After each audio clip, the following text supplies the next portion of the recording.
In the next few minutes, I will teach you a simple and proven exercise which will help you to determine what you stop doing and what you should put your focus and energy on in order for you to double your effectiveness at work at least. Look, every single day our head is spinning because we are trying to do too many things at the same time. Too many tasks, too many meetings, too many projects, and we can't do a single thing right. Does this sound familiar to you? Look, this needs to stop because that is the very definition of not being effective. Highly effective people though, they have the ability to determine what they need to be focusing on and they simply eliminate the rest. And you can learn this too. Sounds too good to be true? Keep watching and let's directly dive into the exercise. So objectives are fairly simple. First, we need to understand where you spend all your time on, and second, we need to figure out where you can make the biggest difference. So it's a 3-step process. The first step is collecting all your activities. So grab your calendar and go back through the last 3 to 6 weeks and write down every single activity you have been involved with. Every task, every meeting, every project, we want to get to a comprehensive overview. You can write it down on pen and paper in a simple list. You can do an Excel sheet, you can do post-it notes, you can do a Miro board. It doesn't matter where you write it down. What matters is you write it down. So second step is all around assessing now the activities you have been writing down. You need to answer now per activity 2 simple questions. The first question is, are you really passionate about this activity? Do you love doing this activity? And the second question is, are you really proficient in this activity? So are you one of the best persons in your organization to actually do this activity? It's as simple as this. So you need to do this now for every single activity. So let me give you 4 examples for activities from myself. This could be creating Power BI reports. It could be running workshops with clients, communicating our vision for operations, and taking meeting notes in the management meetings. So let's answer both questions for all 4 activities of mine.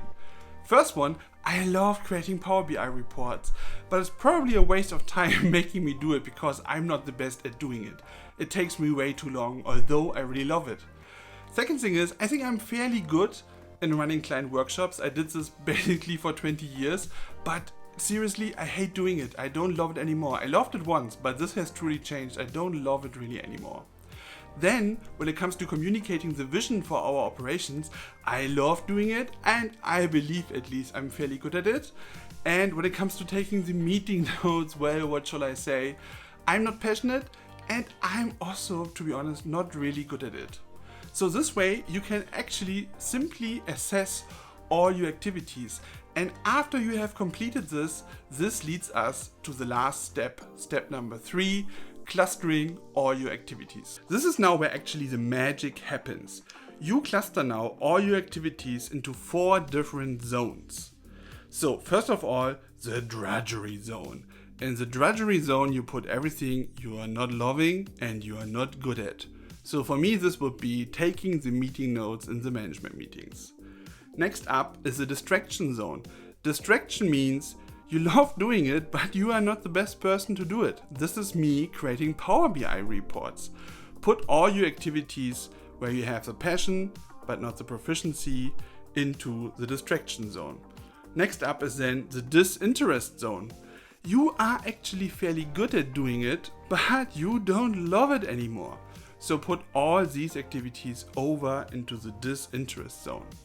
And now we come to the final zone, and you have already guessed it. This is what we want, the desire zone. In the desire zone, we will have now everything which we love doing and which we are actually really good at.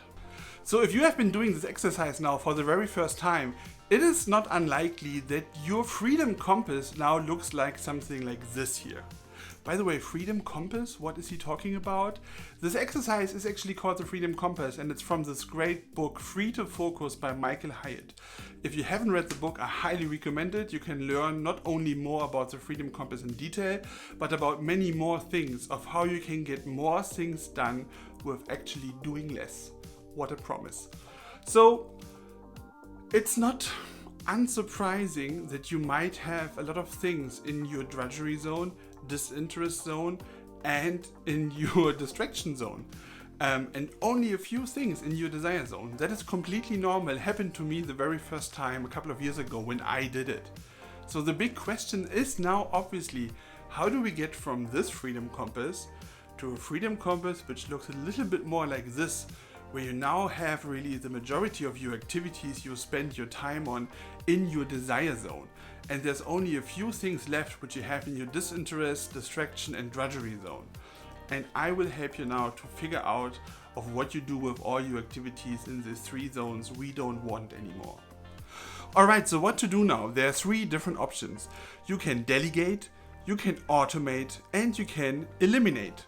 So let's take a closer look at all three of them. So first of all, delegation. Should be obvious, right? Really ask yourself if you are really the right person to still do this activity. Or is there someone you can delegate this task to and take a step back? It's so easy. Second thing is automation. Look, if you work with data in Excel, if you write repetitive emails, if you have any other form of repetitive task, if you spend a lot of time to do repetitive things in PowerPoint, you really need to reconsider if you can't automate it. Take a look at this great tool called Power Automate from Microsoft. With Power Automate, you can automate so many tasks within Microsoft Office and related tools, you would be surprised. There are many different ways you can automate stuff where you have simply accepted over the past that this is a manual task you have to do. Reconsider this. I highly recommend this. And last but not least, eliminate. High on the list of things to eliminate are meetings, right? Go through your activities again and check out all the meetings. Are these meetings really producing value? Can you get rid of the meeting in itself? And if not, if the meeting is valuable, is your participation really still required? Or can you maybe take a step back and leave the meeting to the team who's already dealing with it and you are not needed anymore? It's sometimes hard to accept that this can happen and that you are not needed in the meeting, but look, it will make your freedom compass better. You will have more time to spend on the stuff you should be really doing. And that's all the magic there is to it. I mean, it sounds easy. I understand it's more complicated. So let's take a look at the actions you can finally take now. So the first thing I highly recommend is take a look at your freedom compass and quickly try to find a couple of things you can change right away because it's completely in your control. The second thing I recommend you to do is to share your freedom compass with your peers and talk with your peers about this. You might find opportunities where someone has something in their desire zone which is actually in your drudgery, disinterest or distraction zone. And last but not least, I highly recommend go to your manager. Share your freedom compass with your manager and have a conversation around how you can in the mid or long term change something in your role, in your responsibility to do more of the things you have in your desire zone. I'm 100% sure your manager will be super happy to have this conversation with you based on the freedom compass you have prepared. And obvious thing going on, when you are a manager, this is such a great way you can do with your people, right? Do this exercise in your one-to-ones. Ask someone or explain the exercise or send him to this video and say, please do this freedom compass exercise for me and let's use it in our next one-to-one to talk about your future role in the organization. It is such a strong tool which I use with my direct reports and which actually my direct reports are using with their direct reports. It's really spreading, in my case, through our organization because it's stimulating so valuable conversations. So this was another episode in which I teach you an exercise. I hope you liked it. Please leave me comments down below if you have any kind of questions or if you want to share your own experiences with doing the Freedom Compass exercise. I publish a new video every week on Tuesdays at 9 AM CAT. So if you don't want to miss the next episode, make sure you subscribe and hit the bell icon. See you next time.